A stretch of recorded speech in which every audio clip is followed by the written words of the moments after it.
بسم اللہ الرحمن الرحیم۔ السلام علیکم۔ پیارے دوستو، ایک مرتبہ درود شریف پڑھ لیں۔ جب کوئی بندہ انسان استغفر اللہ کہتا ہے تو اس کے جواب میں اللہ پاک کیا فرماتے ہیں؟ استغفر اللہ پڑھتے وقت بندے کے ساتھ کیا ہوتا ہے؟ کہیں آپ استغفر اللہ پڑھتے وقت یہ غلطی تو نہیں کرتے؟ فرمان مصطفیٰ صلی اللہ علیہ وآلہ وسلم ہے، خدا کی قسم میں دن میں 70 سے زیادہ مرتبہ اللہ سے استغفار کرتا ہوں اور اس کی بارگاہ میں توبہ کرتا ہوں۔ ناظرین، بہت سارے لوگوں کی زبان پر استغفر اللہ کے الفاظ ہوا کرتے ہیں۔ کوئی غلط بات ہوئی تو انہوں نے استغفر اللہ پڑھا، یعنی لوگ استغفر اللہ کہنے کے عادی ہو جاتے ہیں۔ استغفر اللہ کا مطلب ہے کہ اے اللہ تو ہمیں بخش دے۔ استغفر اللہ کہہ دینے سے آپ کی توبہ قبول نہیں ہوتی، کیونکہ استغفر اللہ عام طور سے جو لوگ بولتے ہیں وہ ان کی زبان پر رٹے ہوئے الفاظ ہیں، تو بس وہ استغفر اللہ ان کی عادت میں بھی ہے۔ تو عادت میں ہونے کی وجہ سے اگر کوئی انسان استغفر اللہ بول رہا ہے تو اس سے اس کے گناہوں کی بخشش نہیں ہوگی جب تک وہ اپنے پچھلے گناہوں پر پشیمان نہ ہو۔ حضرت رابعہ بصری رحمۃ اللہ علیہ کا ارشاد ہے کہ ہمارا استغفار ایک اور استغفار کا محتاج ہے، یعنی گناہوں سے سچے دل سے استغفار نہیں کرتے۔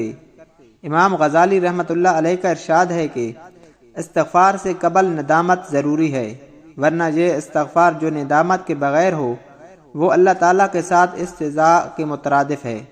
آپ صلی اللہ علیہ وآلہ وسلم نے فرمایا، گناہوں پہ شرمندہ ہونا توبہ ہے، اور جب کوئی انسان اللہ کی بارگاہ میں توبہ کرتا ہے تو اللہ تبارک و تعالیٰ 7ویں آسمان سے پہلے آسمان پر آ کر ایک خاص نگاہ ڈالتا ہے، ایک توجہ فرماتا ہے اور اپنے بندے سے کہتا ہے، میرے بندے آؤ، میں کب سے تیرے انتظار میں تھا، لوٹ آؤ اپنے رب کی مرضی کی طرف، لوٹ آؤ اپنے رب کی مغفرت کی طرف۔ ایک جگہ اللہ تبارک و تعالیٰ فرماتا ہے، اے لوگو، ایسی جنت کی طرف دوڑو جس کی چوڑائی اور لمبائی آسمان اور زمین کے برابر ہے، اور اپنے رب کی مغفرت کی طرف دوڑو۔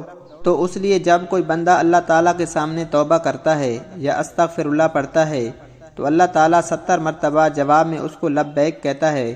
روایات میں آتا ہے کہ ایک شخص تھا، 70 سال تک وہ یا سمن یا سنم یا سنم کہتا رہا، اپنے معبودوں کو پکارتا رہا۔ تو ایک مرتبہ اس کی زبان پھسلی اور اس کی زبان سے یا سنم کی جگہ یا سمد نکل گیا۔ یا سمد اللہ عز و جل کا نام ہے جس کا معنی ہے بے نیاز۔ تو اللہ تعالیٰ نے 70 مرتبہ اس کے جواب میں لبیک کہا۔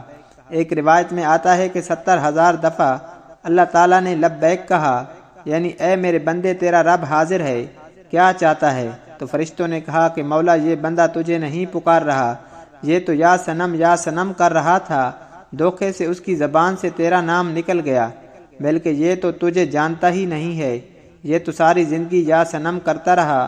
تو اللہ تبارک و تعالیٰ نے فرمایا کہ اے فرشتوں خاموش ہو جاؤ، اور فرمایا کہ مجھے معلوم ہے کہ یہ مجھے نہیں پکار رہا، لیکن دھوکے سے ہی صحیح، لیکن اس نے اپنے معبود حقیقی کو پکارا ہے۔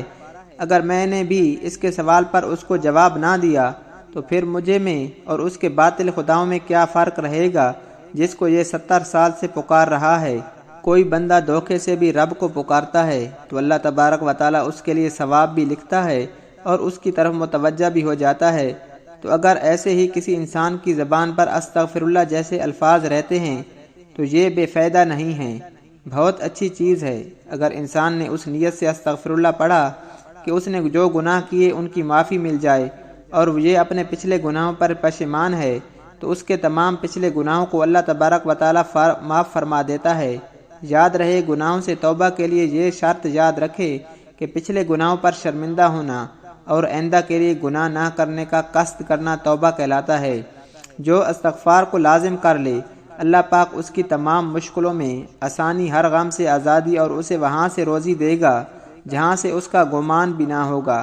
استغفار سے دلوں کا زنگ دور ہو جاتا ہے۔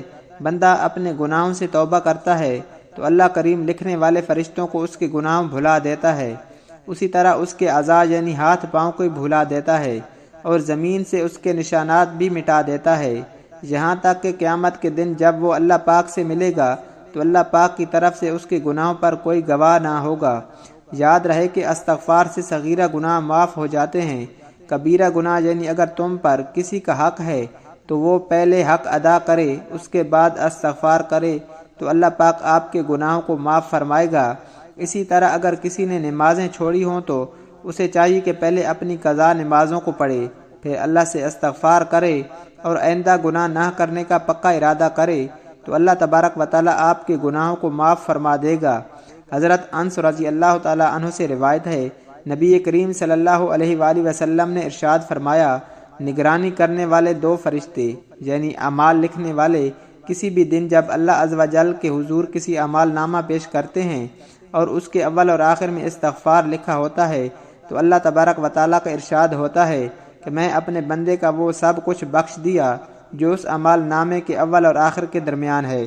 پیارے دوستو، اللہ تبارک و تعالیٰ سے دعا ہے اللہ پاک ہمیں اور آپ سب کو توبہ کرنے کی توفیق عطا فرمائے۔ پیارے دوستو، اس طرح کی معلوماتی ویڈیو کے لیے ہمارے چینل کو ضرور سبسکرائب کر دیں۔ ویڈیو اچھی لگے تو ویڈیو کو لائک اور شیئر ضرور کریں اور اپنی رائے کا اظہار کامنٹ سیکشن میں ضرور کر دیا کریں۔ جزاک اللہ۔